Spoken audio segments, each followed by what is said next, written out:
So primarily we'll start with the mid-Tasman hut. The concept is that a flyable structure would be constructed, and we juggled around with a number of ideas. Hut building is very much sort of vernacular architecture, and you need to deal with what is at hand.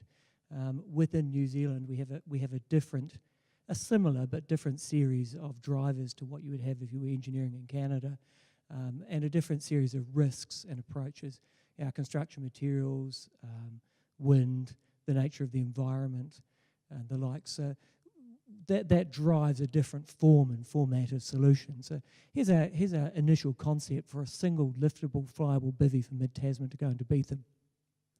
The idea is that you can pick it up in one hit, and of course we're limited by ability to pick it up. Now, if you look at the book would say with a B3 you could pick up 1,500 kilos, but that's with no doors, a light pilot, and a teaspoonful of fuel at sea level on a cold day. So the reality is actually considerably different to what the book would have you believe. So we're in the position of pruning it down initially, primarily for our ability to pick it up and move it. And that's not limited to your ability to get it there, it's limited to your ability to get the thing out. It's all very well picking it up and still having a bit of forward speed when you place these things, but if you can't get back up and lift it off the ground, it's no bloody good. So we had to design it in order to hit what was transportable, as well as hitting all the other targets that you're looking for, whether or not those are serviceability in terms of size, fit out, wind resistance, insulation, moisture resistance, and those other issues. So we're limited to a maximum practical weight of about 850 kilos that we can pick up. And the original intention was to go with sticks. But if you go with sticks, you never know what they're going to weigh. You know, one day they're heavy, one day they're light, depending on the humidity. So you can never be absolutely certain about the mass of the structure that you're going to pick up. So we played around with sticks. And to get it to work in sticks, the walls had to be about 75 thick, which is going to last for about 22 seconds. So we've ended up, after several iterations, in a demountable and packageable steel and SIPS panel structure. SIPS panels have had an extremely poor run in New Zealand due to driving wind and cyclic freezing thawing conditions. Pioneer Hut was completely shagged in 20 years, which is an issue that you wouldn't get in Canada, but you get in New Zealand. Wind-borne moisture driven into the seams in the panels, exacerbated by thermal movement. It freezes, and they cease to become a sum of their parts. But this particular SIPS panel that we're running with, this one, has a corrugated external surface, which gives us the best opportunity of providing a moisture-resistant barrier. And these are all about risk. You know, engineering of these structures is about risk, whether or not that risk is durability or structural risk. And it boils down to the questions of how long should something like this last. So I've got a couple of questions. You know, the first one is, what level of risk should you design for? How long should it last, and what is your return period event? So anybody got any ideas on what the return period wind event that you would design for a building like this? You know, if you think about the same things, you're talking about the same sort of issues as to what you should design the PGG building for, or the CTV building in Christchurch. And so the accepted standard in New Zealand is that you would design for a 1 in 500 year wind event. So in the sites in New Zealand, if you take the code and mess around with the ridiculously elaborate numbers in the code, you come out with a design wind speed for Plateau at about 280 kilometres per hour, and the design wind speed for Beetham is about 260 kilometres per hour. So if you were to fly in the helicopter and jump out and reach terminal velocity, you'd fall at about 200. So you're talking about a wind speed which is greater than you can fall under your own mass. So that net load on the structure is about 3 kPa, which is the equivalent of the mass of about 300 millimetres of water against the walls. So effectively, you're looking at designing, if you're looking at designing a wall, effectively a panel which will support 300 mils of water. And you're not going to be able to do that with 75 mil sticks. So we're into a steel structure with SIPS panels. And then in order to keep the weight down, the superstructure of the hut is a single module that you can pick up and then flown in and sits on top of a big ass steel subframe. And the weight of the subframe doesn't matter. You know, it really doesn't matter. It's one load. So you've got to pick that up and carry it in one load. It doesn't matter whether or not that weighs 200 or 600 kilos. As long as it's one load, that's fine. And as long as it's less than 850 kilos, you can still pick it up. But I couldn't make the structure work with the floor in it. So the idea is you fly in the subframe, build the frame on the base, which drops onto these guys. The superstructure drops on top of that, and then we build the floor into it. And then the steel superstructure from which the panels span in between it. And again, when you're doing that, you need to make sure that you include your lifting gear. So if you were to work it out to the last ounce at 850 kilos, you've still got to have a spreader beam and chains and stuff. And if you haven't done that, you're going to have a substantial discussion with the helicopter pilot before trying to pick it up, and then a discussion with the builder about taking the doors off. So that was the general issue of mid-Tasman hut, which is basically ready to go. But the Alpine, I've been in the mountains before, and they were very dangerous. And the media presents all of these dangers, clearly quite serious. There were multiple different dangers. The primary one in New Zealand is wind. So the wind gets a run up from Antarctica all the way to Melbourne and then back down on top of us and, loads up with water on the way. So you get fluctuating temperatures and the wind rushing across the mountains, and effectively design winds which are so strong that there is no way that you can stand up in them. So the basic design wind in New Zealand is a wind that will pick you up and throw you away. These are the foundations of Plateau. That's probably one $500 member night there. That's one of the minor foundations. The other ones are bigger. So holding down Plateau, there were 85 of these. The other major issues within hut building in New Zealand, which are the same for hut building anywhere, is making sure that people don't die inside it by asphyxiation, and providing ventilation, which is not going to let the moisture in.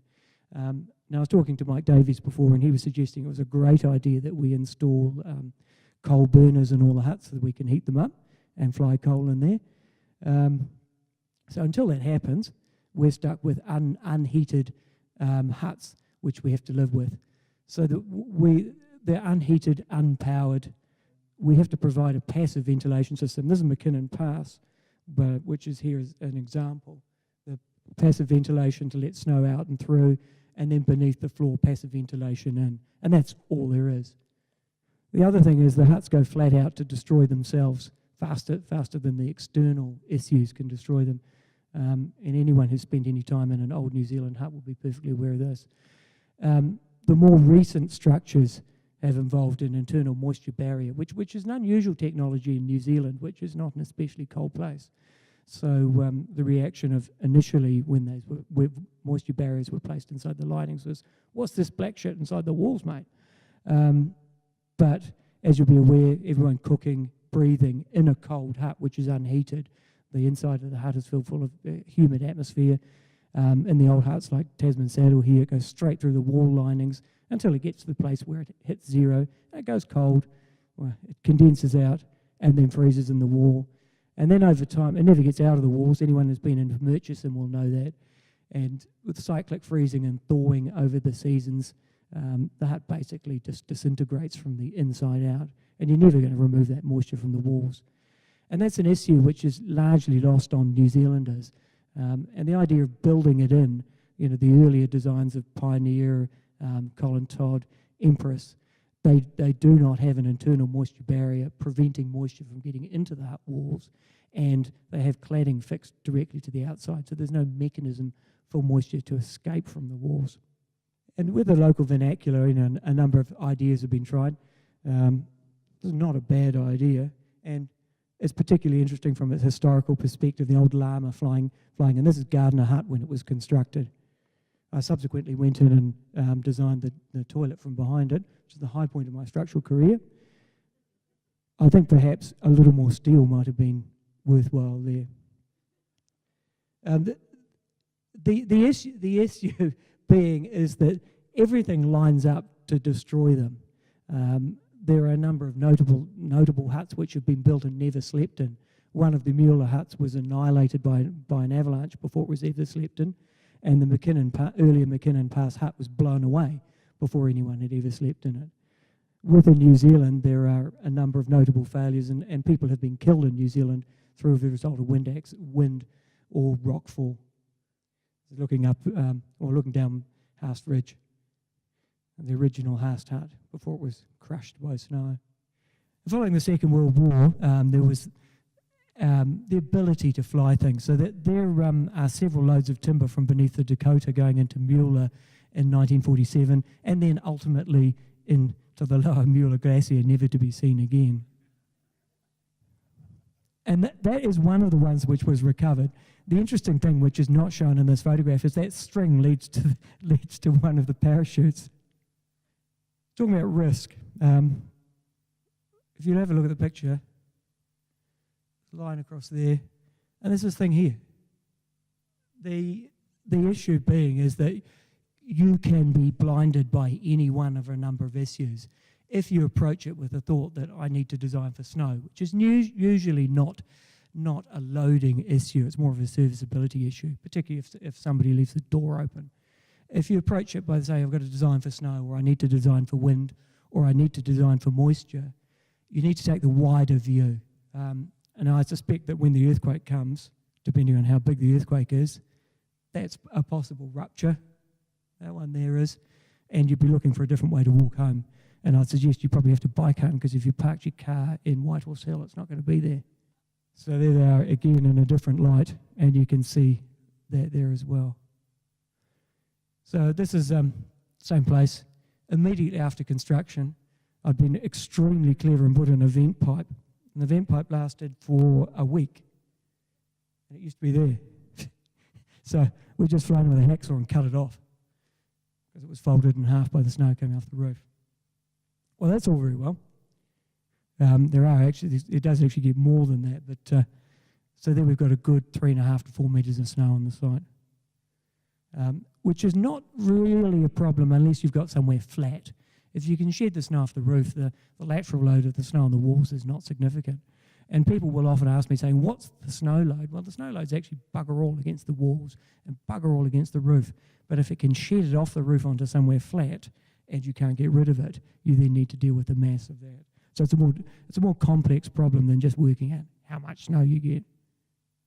So this is one of the easier pieces of alpine structural engineering I've done recently. This is the precast panels in the base building at Remarkables a couple of years ago. Unfortunately, we couldn't walk this up the Tasman. So back the local vernacular is flying everything in squirrels of one form or another. I've done a little bit of flying involving larger helicopters, NH-90s or larger helicopters, and they're effectively impractical for this type of construction because the rotor wash blows everything apart. You come walloping in there in a big-ass helicopter and there'll be little bits of timber spread up and down the Tasman and nothing to build with. So here we are.